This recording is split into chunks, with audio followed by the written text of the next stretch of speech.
सुप्रभातम आज साधारण ज्ञान कालांश सरस्वती शिशु विद्या मंदिर समस्त भाई भणी को स्वागत तथा अभिनंदन। आज आम शिक्षा विकास समिति ओडिशा संगठन परिचय विषय यही साधारण ज्ञान कालांश आम जापर।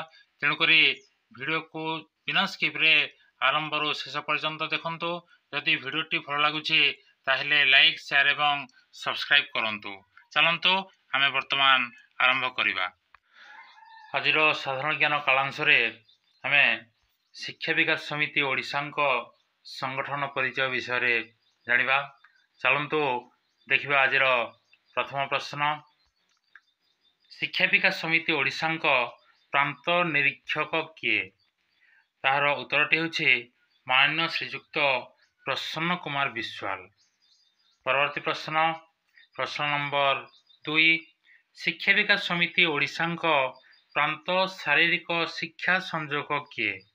तार सठिक उत्तरटी हेब माननीय श्रीजुक्त बलराम साहू।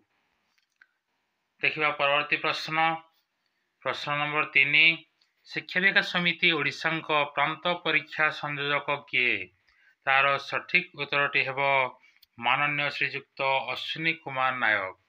परवर्ती प्रश्न, प्रश्न नंबर 4, शिक्षा विकास समिति ओडिशा प्रांत शिशु बाटिका शैक्षिक संयोजक किए? तार सठिक उत्तरटी हेब माननीय श्रीजुक्त प्रदीप कुमार मल्लिक। परवर्ती प्रश्न, प्रश्न नंबर 5, शिक्षा विकास समिति ओडिशा प्रांत शिशु मंदिर शैक्षिक संयोजक किए? तार सठिक उत्तरटी हेब माननीय श्रीजुक्त खगेश्वर दास। परवर्ती प्रश्न, प्रश्न नंबर 6, शिक्षा विकास समिति ओडिशा प्रांत विद्या मंदिर शैक्षिक संयोजक किए? तार सठिक उत्तरटी हेब माननीय श्रीजुक्त कैलाश चंद्र मिश्र।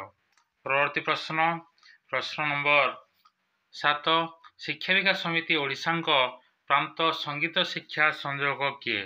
तार सठिक उत्तरटी हेब माननीय श्रीजुक्त प मोहन राव पात्र। परवर्ती प्रश्न, प्रश्न नंबर 8, शिक्षा विकास समिति ओडिशा प्रांत योग शिक्षा संयोजक किए? तार सठिक उत्तरटी हेब माननीय श्रीजुक्त मधुसूदन बारिक। परवर्ती प्रश्न, प्रश्न नंबर 8, प्रश्न नंबर 9, शिक्षा विकास समिति ओडिशा प्रांत वनवासी शिक्षा संयोजक किए? तार सठिक उत्तरटी हेब माननीय श्रीजुक्त शशिभूषण पलेई।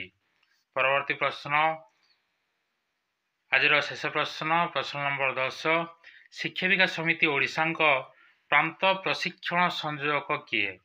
तार सठिक उत्तरटी हेब माननीय श्रीजुक्त नरेंद्र कुमार राउल।